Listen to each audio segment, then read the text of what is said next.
পাকিস্তানের এই লোকটি একটি জাপানিজ নাবালিকা করেছে। パキスタン国籍のアフザル・ムハンマド容疑者は先月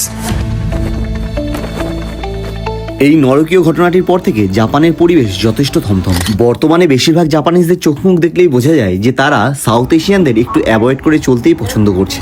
তার কারণগুলো তোমাদেরকে এক এক করে বলি, শুনলে তোমাদেরও লজ্জায় ঘেন্নায় মাথা পুরো হেট হয়ে যাবে। এই তো কয়েক মাস আগের কথা, একজন আদ্দামরা বাংলাদেশি লোক মাত্র 15 বছরের একটি জাপানিজ নাবালিকাকে শকুনের মতো। শুধু এইটাই নয়, এরকম আরও বেশ কিছু ঘটনা বিগত কয়েক বছর ধরে ঘটে চলেছে। এই যেমন এটা এই আগস্টেরই ঘটনা, 26 বছর বয়সী একটি নেপালি ছেলে 13 বছর বয়সী একটি জাপানি স্কুল গার্লের বাড়িতে ঢুকে যে পাশবিক ঘটনাটি ঘটায় তা আর বলার নয়। তবে স্বস্তির একটা কারণ হলো এখনো পর্যন্ত জাপানে কোনো ইন্ডিয়ান এরকম কোনো খারাপ ঘটনা ঘটায়নি, বা জাপানিজ নিউজ মিডিয়ায় ইন্ডিয়ানদের এরকম কোনো খারাপ ঘটনা কভার করা হয়নি।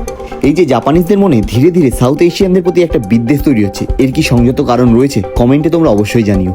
আর হ্যাঁ, সামনে দুর্গাপুজো, শাড়ি অথবা পাঞ্জাবি সুন্দর সুন্দর কালেকশনের জন্য আমার পেজে অবশ্যই চোখ রেখো।